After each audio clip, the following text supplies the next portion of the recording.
नमस्कार पर दोस्तों, कैसे हैं आप सब। उम्मीद है कि सब लोग बढ़िया होंगे, मस्त होंगे और स्वस्थ होंगे। तो दोस्तों, आज के इस वीडियो के माध्यम से हम पढ़ने वाले हैं क्लास 12th केमिस्ट्री, जिसमें हम पढ़ेंगे चैप्टर 2 विद्युत रसायन।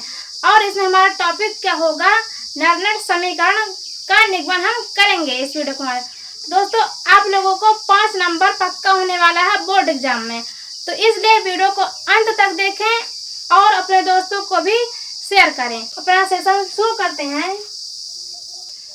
तो दोस्तों, नर्स समीकरण के निगमन करने से पहले हम जान लेंगे कि नर्स समीकरण किसे कहते हैं। तो यहाँ पे हम हेडिंग डालेंगे नर्स समीकरण।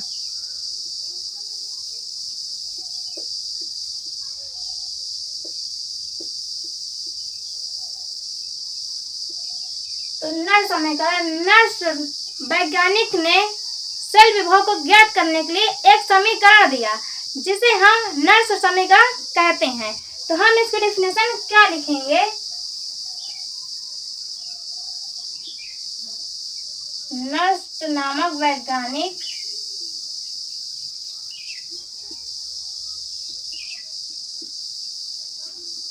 ने सेल विभव,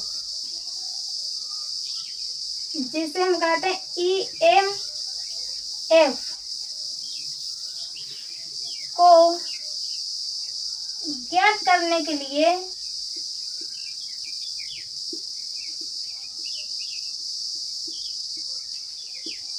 एक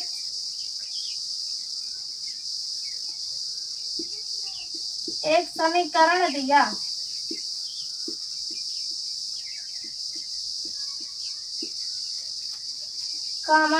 जिसे नर्स समीकरण कहते हैं।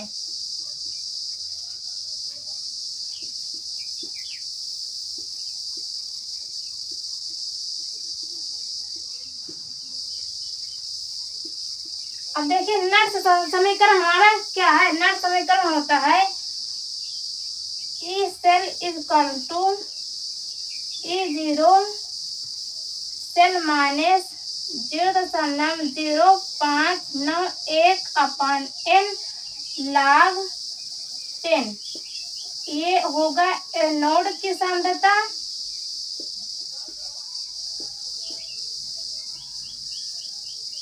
अपन कैथोड की सांद्रता।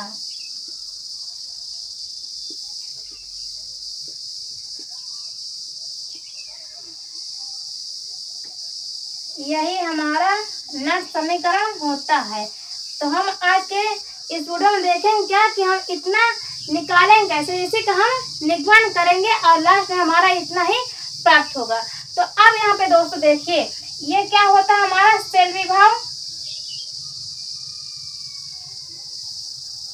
और ये हमारा होता है मानक सेल विभव।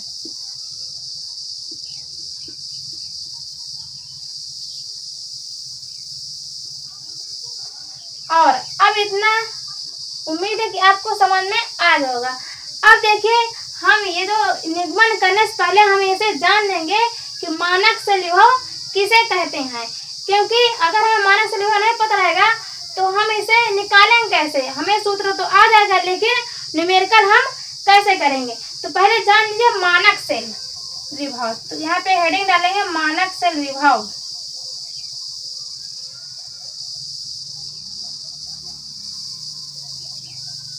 तो मानक सेल विभव क्या होता है दोस्तों, 25 डिग्री सेल्सियस ताप पर और 1 atm दाब तथा 1 मोलर सांद्रण रासायनिक सेल के जो एनोड और कैथोड दोनों के इलेक्ट्रोड विभव के अंतर जो होता है उसे हम कहते हैं मानक सेल विभव। तो ये मानक सेल विभव निकालने का हमारा सूत्र क्या होता है, हम यहाँ पे देखेंगे। ये होता है E0 सेल। E0 सेल से ही हम मानक सेल को दर्शाते हैं। तो E0 सेल बराबर हो जाएगा हमारा E cathode minus E anode. ये हमारा होता है मानक सेल विभव। अब यहाँ पे देखिए, ये है E कैथोड इलेक्ट्रोड विभव और ये है E एनोड इलेक्ट्रोड विभव। इन दोनों को अंतर को हम क्या कहते हैं, मानक सेल विभव। अब ये मानक से विभव मात्रक क्या होता है? वोल्ट। तो उम्मीद है दोस्तों आप ये मानक से विभव भी समझ में आ गया होगा। तो आप लोग पहले इतना स्क्रीनशॉट ले लीजिए। अब हम इसके आगे करेंगे नर्स समीकरण का निगमन। तो दोस्तों देखिए, अब मेन टॉपिक हमारा क्या था? नर्स समीकरण का निगमन। तो ये क्वेश्चन हर बार बोर्ड एग्जाम में पूछा जाता है, इसलिए बहुत महत्वपूर्ण है। अब इसे आप ध्यान से देखिएगा। तो हम नर्स समीकरण निगमन देखिए। पहले हम यहाँ पे क्या देखते हैं, इसका जो नर्स समीकरण का निगमन शुरुआत कैसे होता है। हम यहाँ पे मानेंगे अभिक्रिया, माना अभिक्रिया। ध्यान से आप लोग इसे देखिएगा, नहीं तो आपको समझ में बिल्कुल भी नहीं आएगा। तो हम यहाँ मानेंगे अभिक्रिया क्या, प्लस और इधर हो जाएगा कैपिटल सी, ये हम अभिक्रिया मान लेते हैं। अब यहाँ पे देखिए, स्मॉल ए, small B, small C, small D क्या है? तो ये है रस समीकरण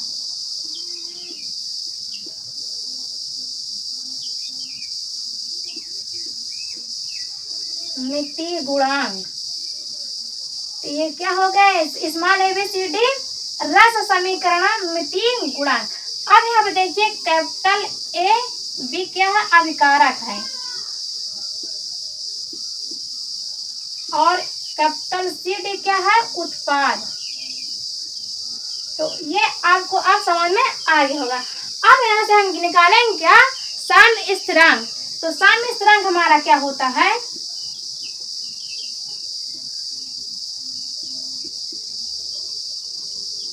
इसका सूत्र होता है उत्पाद की सांद्रता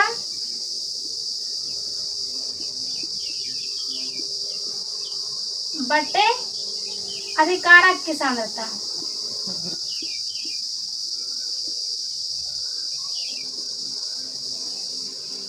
ये होता है। अब यहाँ पे देखिए साम्य स्थिरांक को किससे दर्शाते हैं? log e के c से। ये हमारा होता है साम्य स्थिरांक। अब इस अभिक्रिया में देखिए उत्पाद की सांद्रता क्या है? ये है। तो यहाँ पे हो जाएगा ऐसे। अब ये जो रस समीकरण मितीय गुणांक है ये चला जाएगा पावर में, यहाँ पे स्मॉल सी हो जाएगा, यहाँ पे स्मॉल डी। उसी तरह अब नीचे अभिकारक की सांद्रता क्या है? ये है अभिकारक रस समीकरण, ऐसे चला जाएगा। अब ये कुछ ऐसे आएगा। अब यहाँ पे देखिए जो सॉलिड होता है, यहाँ पे नोट बनाकर लिख लीजिएगा आप। सॉलिड को नहीं लेते हैं, यहाँ पे ये जो है ये दोनों सॉलिड हो जाएंगे। तो अभी यहाँ पे आपको कंफ्यूजन आएगा, लेकिन अब ध्यान से देखिए। अभी जब हम यहाँ पे सेल अभिक्रिया को निकालेंगे साम्य स्थिरांक, तो वहां पे आपका एकदम से डाउट क्लियर हो जाएगा। तो इतना आपको अब उम्मीद है कि समझ में आ गया होगा। अब हम अपना देखेंगे निगमन। अब आइए आप लोग इधर, तो यहाँ पे हमारा क्या होगा? इतना होने के बाद हम यहाँ पे लिखेंगे गिब्स ऊर्जा संबंध। गिब्स ऊर्जा संबंध, ये। अब यहाँ पे देखिए गिब्स ऊर्जा संबंध क्या होता है? इसका सूत्र होता है समीकरण delta G equal to delta G. इसे हम लोग जीरो है, जीरो भी बोलते हैं और नॉट भी बोलते हैं। आप लोग ध्यान दीजिएगा, कंफ्यूज नहीं होइएगा। RT log e के सी, ये हमारा होता है गिब्स ऊर्जा का संबंध और साम्य स्थिरांक का। अब यहाँ पे देखिए ये क्या है? डेल्टा जी क्या है और डेल्टा जी जीरो क्या है? ये डेल्टा जी होता है गिब्स ऊर्जा होता है, गिब्स ऊर्जा। और इसका सूत्र क्या होता है? डेल्टा जी इक्वल टू होता है N माइनस का NF ई सेल, ये होता है गिब्स ऊर्जा का। और डेल्टा जी क्या होता है? हमारा मानक गिब्स ऊर्जा।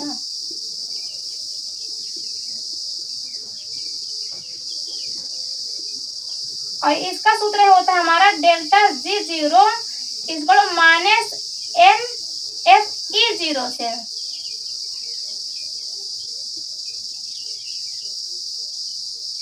ये इतना होता है।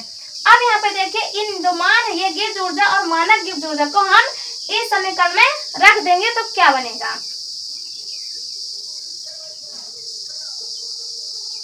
तो जब रखेंगे तो यहाँ पे हो जाएगा NFE cell equal to minus NFE0 cell plus RT log EKC। यह इतना हो गया। अब दोनों पक्षों में माइनस NF को करा देंगे भाग, दोनों पक्षों में माइनस NF का भाग करने पर, तो जब इसे हम भाग करा देंगे तो हमारे यहाँ पे आ जाएगा E cell equal to E0 cell, अब यहाँ पे हो जाएगा माइनस का RT log EKC। ये हमारा इतना हो गया, अपान में आ जाएगा यहाँ पे NF। अब यहाँ पे देखिए ये कैसे आ गया, तो यहाँ पे ये माइनस NF है, ये NF से भाग कर कैंसिल हो जाएगा, लेकिन यहाँ पे तो नहीं था इसलिए ये बटे में NF आ जाएगा और यहाँ प्लस तो यहाँ पे हो जाएगा माइनस। तो इतना आपको समझ में आ गया होगा। अब यहाँ पे देखिए ये जो समीकरण हमारा तैयार हुआ है इसे हम कहते हैं नर्स समीकरण। क्या कहते हैं, इसे हम बोलते हैं नर्स समीकरण। लेकिन अभी इसे जैसे हमें न्यूमेरिकल सॉल्व करना है, इसके लिए हम इसे साधारण रूप में बनाएंगे, तो आप लोग इतना कर लीजिए, इसके आगे हम अभी और करेंगे। अब दोस्तों यहाँ पे देखिए ये R का मान क्या होता है, R बराबर होता है 8.314 और T बराबर रखेंगे 298 केल्विन और यहीं पे हम रखेंगे F बराबर, F हमारा क्या होता है फैराडे की संख्या, तो फैराडे की संख्या होती है 96,500।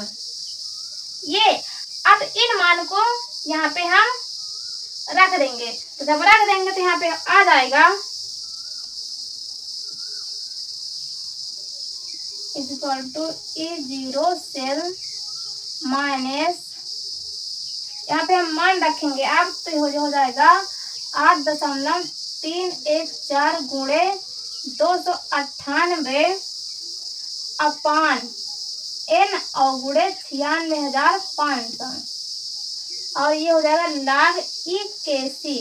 अब यहाँ पे देखिए जो log EKC है इसे हम log 10 में चेंज करेंगे, जब log 10 में चेंज करेंगे तो हम यहाँ पे गुणा करा देंगे 2.303 का, ये बन जाएगा log E बराबर हो जाएगा इतना, हम यहाँ पे रख देंगे तो ये हट जाएगा।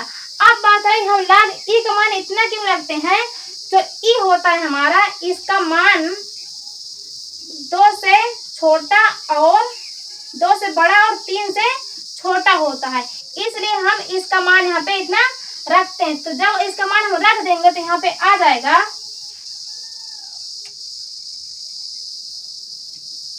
E सेल बराबर E0 सेल माइनस इसका हम कर देंगे गुणा, तो यहाँ पे जब गुणा कराएंगे तो इसमें हम करा देंगे 2.303 गुणे 8.314 गुणे 298 अपान ये क्या हो जाएगा N गुणे 96,500।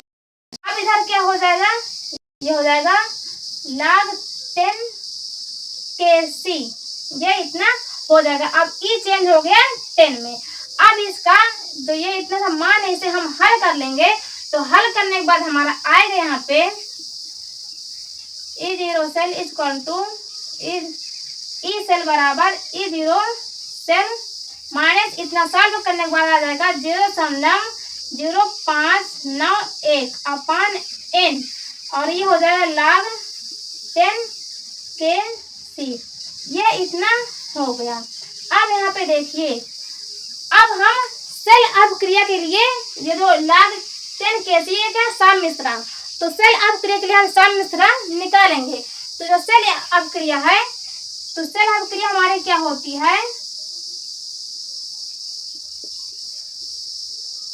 ये हमारा हो गया सेल अभिक्रिया। अब यहाँ पे सेल अभिक्रिया कैसे होगी, Zn प्लस Cu2 प्लस, यहाँ पे बन जाएगा Zn2 प्लस Cu, ये हो जाएगा ठोस, ये हो जाएगा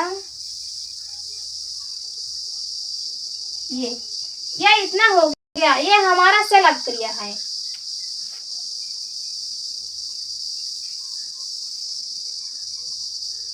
अब इसका हम निकालेंगे साम्य स्थिरांक का सूत्र। तो साम्य स्थिरांक क्या हो जाएगा, log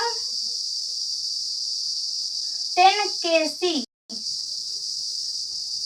ये हुआ। अब यहाँ पे साम्य स्थिरांक का सूत्र होता है उत्पाद की सांद्रता बटे अभिकारक की सांद्रता।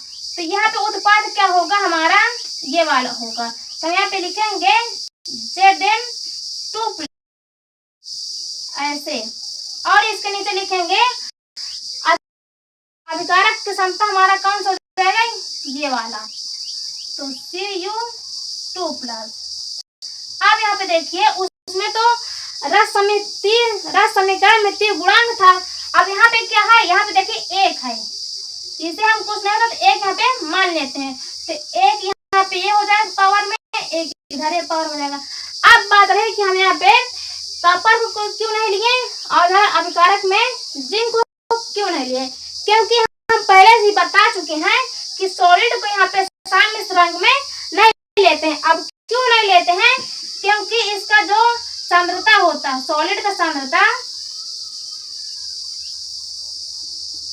जो सांद्रता होती है वो एक होती है, इसलिए हम ये सॉलिड को यहाँ पे नहीं लेते हैं। तो ये हमारा log Kc बराबर हो गया, log 10 Kc बराबर Zn, और ये होगा Cu।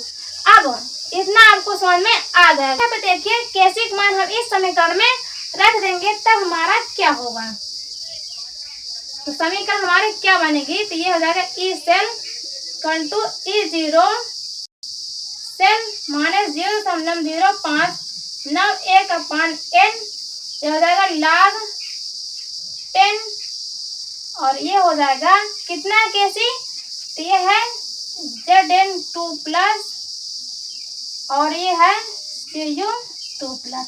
अब यहाँ पे तो होता है एनोड की सांद्रता, यहाँ पे होता है कैथोड की सांद्रता। तो यहाँ पे आइए आपको ये समझिए, ये हमारा क्या है समीकरण। ये समीकरण में देखिए यहाँ पे ये जो कॉपर है, ये दो इलेक्ट्रॉन ग्रहण कर क्या बन रहा है, कॉपर Cu2 प्लस, यहाँ पे आकर Cu बन रहा है, तो ग्रहण कर लिया, तो ये क्या करेगा रिडक्शन, तो ये Cu क्या हो गया कैथोड हो गया। और ये जिंक जो है, ये जिंक दो इलेक्ट्रॉन त्याग दिया, तो क्या किया ऑक्सीडेशन, तो जो ऑक्सीडेशन करता है वो क्या होता है एनोड। तो ये हमारा जिंक क्या है एनोड। इसी के आधार पर हम यहाँ पे लिख देते हैं, ये हो जाता है हमारा E cell equal to E0 cell minus 0.05 91/n log 10। इसी के आधार पर हम यहाँ पे रखेंगे एनोड की सांद्रता,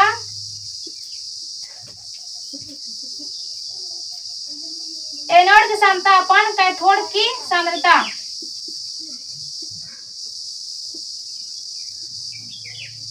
तो दोस्तों ये हमारा रहा पूरा समीकरण, इसी से हम न्यूमेरिकल को करते हैं सॉल्व। इसका भी मात्रक होता है बोल्ड, यहाँ पे लिखेंगे मात्रक। उम्मीद है दोस्तों आपको यह टॉपिक समझ में आ गया होगा। अब क्लास कैसे लगी आप लोग कमेंट बॉक्स में जरूर बताएं, अपने दोस्तों को भी ये वीडियो शेयर करें। हम मिलते हैं नेक्स्ट वीडियो में इसी तरह मोस्ट इम्पोर्टेंट क्वेश्चन के साथ। आज के लिए इतना ही, धन्यवाद।